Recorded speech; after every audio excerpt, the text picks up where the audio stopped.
என்னால் அதுக்கு பண்ணணுன்னு தெரியும், எல்லாம் விளங்குது. ஆனால் தைரியம் இல்லை, பயம். இப்போ ஷார்ட்டில் இருக்கிற மாதிரி இருக்குமே, இதுவும் என்ன அவ்வளோவா இருக்குது, இருக்கிற மாதிரி நான் சந்தோஷமாக தானே இருக்கேன். என் கம்ஃபர்ட் ஜோன் அவ்வளோ மோசம் இல்லை, நான் யாருக்கும் இந்த பிழையும் பண்ணலையே, அதனால இப்படியே போகுமா? நான் அந்த ரிஸ்க் எடுத்தால் மற்றவங்களுக்கு மன வலி கஷ்டங்கள் வர வாய்ப்பு இருக்கா? நான் டிசப்பாயின்ட்மெண்ட் ஆக வாய்ப்பு இருக்கா அப்படின்னு யோசிக்கிற ஒரு ஆள். ஆனால் எல்லாம் அவங்கக்கிட்ட இருக்கு. அந்த படி எடுத்து வைக்கிறதுக்கு தயங்குறாங்க. ஏன்னா ஆனிசான்ஸை பற்றி, நடக்க போகிறத பற்றி யோசித்து பயந்துடுறாங்க. நான் பயந்துறது நடக்குமோ, நான் கவலைப்படுறது நடக்குமோ, நான் நினச்ச மாதிரி நடக்காதோ, நான் நினைக்கிறதே பிழையோ அப்படிங்கிறது பல கேள்வி. இது 7th கார்டு தெரியுமா? சோல்டு ஜேர்னியில் 7th கார்டு. இப்போது ஒரு மேஜர் ஆர்க்கான வந்தது, இது ரொம்ப தேவைப்படுற ஒருத்தருக்கு தான் இது கிடைக்க போகுதுன்னு அர்த்தம். 78 கார்டில் 22 கார்டுக்கு ஒரு கார்டு வரதில்லை, அவ்வளோ முக்கியமான ஒரு விஷயம்னு அர்த்தம். வேறு என்ன சரி வந்திருக்கலாம், கிங் ஆஃப் சார்ட்ஸோ, குயின் ஆஃப் சார்ட்ஸோ, 8 ஆஃப் சார்ட்ஸோ சரி வந்திருக்கலாம். ஆனால் இது ஒரு சோல்டு ஜேர்னியோட ஒரு பார்ட், ஒரு ஸ்டேஜ் தான் சொல்லுது மேஜராக இருக்காங்க.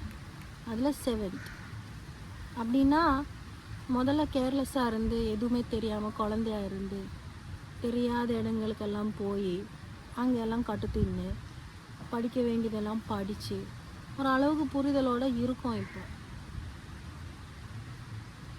ஆனால் இருக்கிற மாதிரியே இருந்தால் நல்லது, ஏன் ரிஸ்க் எடுக்கணும் அப்படின்ட்டு யோசிக்கிறாங்க.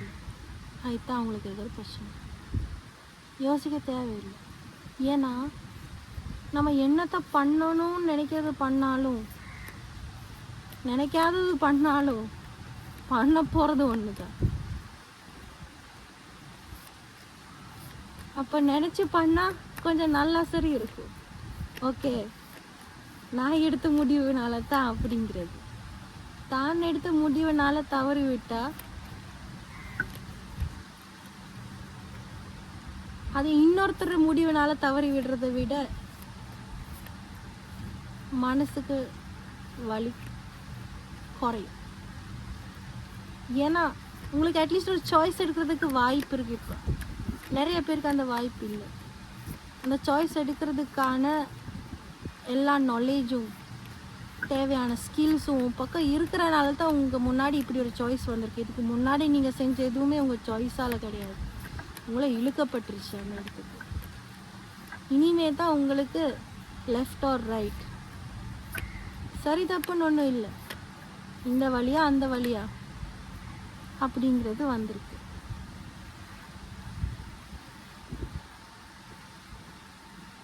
இது உங்களை அந்த வழி தேர்ந்தெடுத்துக்காக சப்போர்ட் பண்ணுற கார்ட்ஸாக தான் நான் பார்க்குறேன். Knight of wands, page of wands. ஒரே டெக்கில், ஒரு டெக்கில் சூட்ஸ் இருக்குது தானே. இல்லை, இந்த வாண்ட்ஸ் என்ன சொல்லுதுன்னா, நம்ம டிசையர், பேஷன், ஒரு செயல் செய்கிறதுக்கான இச்சா சக்தி, சக்தி உங்களுக்கு சப்போர்ட் பண்ணுற விஷயம். நைட் ஆஃப் வாண்ட்ஸ் இந்த கார்ட்லேயே இருக்குது. ஊரை விட்டு ஊர் போகிறாங்க, ஊர் கத்தி எரியுது, ஊரை காப்பாற்றுறதுக்கு பக்கத்து ஊருக்கு போகிறாங்க ஹெல்ப் எடுக்கிறது. எதுவுமே யோசிக்கிறது இல்லை, முன்ன பின் யோசிக்கிறது இல்லை. ஒரு ஃபயர் உள்ளேருந்து எரியுது, அதை நோக்கி போகிறான். மெச்சூரிட்டி எல்லாம் கிடையாது, ஆனால் போகிறான். இன்னொன்று page of wands. Page of wands என்கிறதுண்டா ஸ்பிரிச்சுவல் கைடன்ஸ், டிவைன் கைடன்ஸ் உங்கள் பக்கம் இருக்குது, நீங்கள் அதை டவுட் பண்ண தேவையில்லை. இந்த செல்லில் இருக்கிறது இன்ட்யூஷன், நம்மளோட முன்னோர்கள் நம்மளுக்கு கொடுக்குற சப்போர்ட், அதுதான் நம்மளை வளர்த்தும். நம்ம சுற்றி இருக்கிறவங்க கிட்ட இருந்து நம்ம சப்போர்ட் தேட அவசியம் இல்லை. நீங்கள் சப்போர்ட் தேட அவசியம் இல்லை. உங்களுக்கு சப்போர்ட் கொடுக்கறதுக்கு உங்கள் முன்னோர்கள், உங்கள் ஆன்செஸ்டர்ஸ், உங்கள் கைடிங் ஸ்பிரிட் இருக்காங்க. அவங்க உங்களுக்கு வழி காட்டுவாங்க. அவங்க தான் உங்கள் ஒளியாக இருக்கும். அதனால இருட்டில் போனாலும் கண்ணை மூட்டு போகலாம். உங்களுக்கு யார் துணைக்கு இருக்கும் அப்படிங்கிற கேள்வி தானே வரும். சாய்ஸ் 2 இருக்கக்குள்ள எதில் போனாலும் நான் உங்க கூட இருக்கேன் அப்படிங்கிற சொல்கிறாப்புல. அப்புறம் ஏன் கவலைப்படணும்?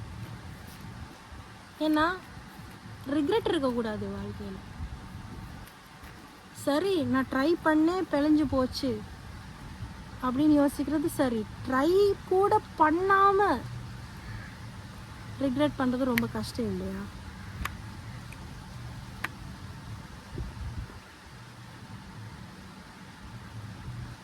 அழகான ஒரு கதை சொல்லுது. என்ன தெரியுமா? நீங்கள் உங்களை டிஃபெண்ட் பண்ணிக்கிட்டு அந்த மோடில் இருக்கீங்க. இப்போதைக்கு பார்த்தீங்களா அந்த ஃப்ரெண்டு கத்தி ஹூப் அப்படின்னு உங்களை தடுக்கிறீங்க. ஆனால் அந்த டிஃபெண்ட் பண்ணுறதே நீங்கள் உண்மையை பார்க்காம இருந்துட்டா உங்கள் கண்ணு கட்டி இருக்கு. ஏன்னா வெளி உலகத்தில் என்ன இருக்குன்னு உங்களுக்கு தெரியாது. அன்னோன் விஷயங்கள், தெரியாத விஷயங்கள்லேருந்து நீங்கள் இயல்பாகவே உங்களை டிஃபெண்ட் பண்ணுறீங்க. ஏன்னா அதெல்லாம் உங்களை ஹர்ட் பண்ணும், உங்களை அட்டாக் பண்ணும், உங்களை காயப்படுத்தும்னு யோசிக்கிறீங்க. ஆனால் என்னத்தான் இருக்குது, ஒரு பூந்தோட்டமாகவும் இருக்கலாம் தானே. அரக்கனாக இருக்கணும்னு அவசியம் இல்லையே முன்னுக்கு இருக்கிறது. அழகான ஒரு சின்ன பாபாவாக இருக்கலாம், இல்லைன்னா ஒரு தாயாக இருக்கலாம், தெரியாது. கண்ணை கட்டுறது கலட்டினா தான் உங்களுக்கு தெரியும். அது அழிக்கிறதுக்கு என்ன தேவை? நம்பிக்கை தேவை, கனெக்ஷன் தேவை. உங்களுக்கு ஆல்ரெடி அந்த நம்பர் இருக்குது உங்கள் வாழ்க்கையில். நீங்கள் வீடுன்னு நினைக்கிறாங்க. உங்கள் வாழ்க்கையில் எல்லாம் தொலைஞ்சு போகக்குள்ள எல்லா கண்ட்ரோலும் விட்டு எல்லாம் தகர்ந்து போய் டிஸ்ட்ராய் ஆகிற டைமில் நீங்கள் ஒரு ஆளுக்கிட்ட போவீங்க. அங்கே போனால் நீங்கள் சேஃபாக ஃபீல் பண்ணுவீங்க. அங்கே கிடைக்கிறது கேர் மட்டும் இல்லை, கிளாரிட்டி, உண்மை. உங்களுக்கு ஒரு புரிதல் கிடைக்கும். உங்கள் கண்ணு கட்ட அழிப்பாங்க, கலட்டுவாங்க, பார்க்க விடுவாங்க. அது அரக்கனாக இருந்தாலும் குழந்தையாக இருந்தாலும் என்னன்னு நீ பாரு முதல்ல. அப்போ தான் நீ சண்டைக்கு போகலாம். நீ உங்கள் எதிராளி என்னன்னு நீ முதல்ல பார்க்கணும். அது பார்க்குறதுக்கான சக்தி கொடுக்கறது இந்த பிளைண்ட் ஃபோல்டை கழட்டுறதுக்கு உங்கள் கனெக்ஷன், உங்கள் சோல்மேட்.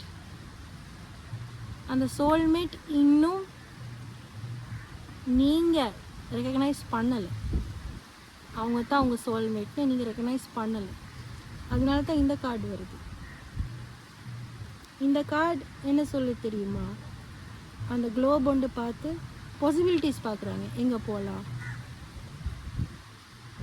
பயணம் போகிறதுக்கு முன்னாடி பார்க்குறாங்க எங்கெல்லாம் போகலாம். ஒரு ட்ரிப்பை பிளான் பண்ணி எங்கே போகலாம், அப்போ இங்கே போனால் நல்லா இருக்குமா, அங்கே போனால் நல்லா இருக்குமா, அந்த ஸ்டேஜில் தான் நீங்கள் இப்போ இருக்கீங்க. நீங்கள் எக்ஸ்ப்ளோர் பண்ணுறதுக்கு ரெடியாக இருக்கீங்க. ஆனால் ஒரு இடத்துல உட்காந்து சுற்றி முற்றி பார்க்குறீங்க, இறங்குறதுக்கு தயங்குறீங்க. ஆனால் இறங்கி போனால் உங்களுக்கு அந்த கனெக்ஷன் கிடைக்கும். அந்த கனெக்ஷன்னால் நீங்கள் முன்னேறுவீங்க. 6 of Wands சொல்கிறதே அச்சீவ்மெண்ட், கம்ப்ளீஷன். போர் ஜெயிச்சுட்டு வாராரு திரும்பி ராஜா. எல்லாரும் அவரை புகழ்ந்துறாங்க. உங்கள் அடி மனசில் என்றைக்குமே உங்களுக்கு தேவைப்பட்டுருந்துச்சு எல்லாரும் என்னை அக்செப்ட் பண்ணணும், நான் சக்ஸஸ்ஃபுல் ஆகிட்டேன்னு எல்லாருக்கும் புரியணும். ஏன்னா உங்கள் மனசுக்குள்ளே நீங்கள் ஆல்ரெடி சக்ஸஸ்ஃபுல். ஆனால் அது வெளில சொல்கிறதுக்கு ஒரு காரணம் இல்லையே. எந்த மூஞ்சியில் எந்த முகம் கட்டி வச்சு நான் மற்றவங்கிட்ட சொல்லுவேன்? சொல்கிறதுக்கு என்ன சரி இருக்கணுமே எனக்கு கான்க்ரீட்டாக. அது எப்படி நேடி எடுக்கிறதுன்னு உனக்கு தெரியும். ஆனால் அது நேடி எடுக்கிறதுக்கான சக்தி கொடுக்குற கனெக்ஷன் தேடி இறங்கி போகல, இன்னும் சுற்றி முற்றி ஒரு இடத்துல உட்காந்து கூகுள் மேப்ஸில் பார்த்துட்டு இருக்கீங்க, டிக்கெட்டை புக் பண்ணலை. அதுதான் இப்போ பிரச்சனை. ஒரு விஷயம் செய்கிறதுக்கு உங்களுக்கு தைரியம் தேவைன்னா ஒரு கனெக்ஷன் உருவாக்குறதுக்கு தைரியம் முதல்ல கொண்டு வரணும். அந்த நபர்கிட்ட கனெக்ஷன் உண்மைக்குமே கனெக்ட் ஆகுறதுக்கு, வீடாக ஹோமாக சேஃபாக ஃபீல் பண்ணுறதுக்கு நீங்கள் தைரியம் காட்டினீங்கன்னா வாழ்க்கையில் என்ன பிரச்சனையாக இருக்கட்டும் அந்த பிரச்சனைகளை எல்லாம் நீங்கள் ஃபேஸ் பண்ணுறதுக்கும் தாண்டி வென்று ஜெயிக்கிறதுக்கும் இந்த மாதிரி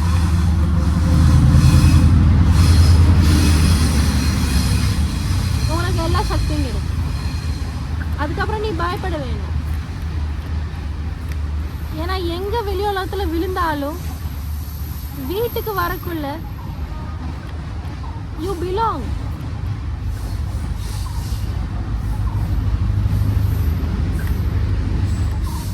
அங்கே நீங்கள் வெளியாள் இல்லை.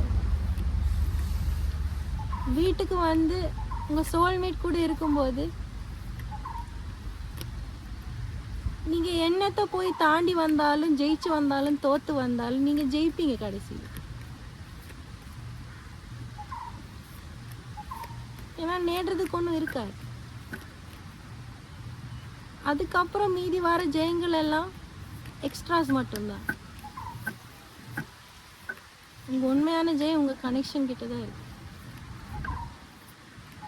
கனெக்ட் ஆகுறதுக்கு தயங்க வேணாம். ரிஸ்க் எடுங்க. ரொம்ப பெரிய ரிஸ்க்கு தான், புரியுது. பயம்தான்.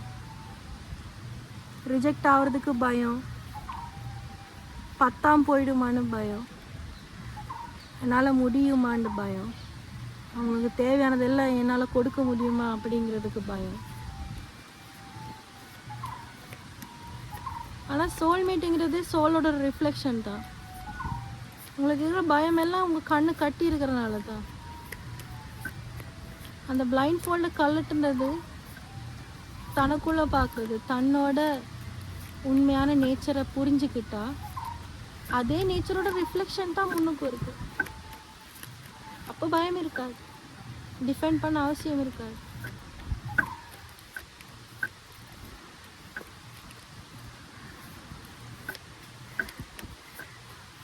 இது உங்களுக்கு ஒரு சைட். உங்களுக்கு தெரியாது யாருண்டு. கிட்ட போங்க, ஓப்பனாக கதைங்க. ஜட்ஜ் பண்ண மாட்டாங்க, புரிஞ்சுப்பாங்க. நீ சொல்கிற வார்த்தையை நம்ப வேணாம், செயல்களை மட்டும் பாருங்கள், அதை மட்டும் நம்புங்க.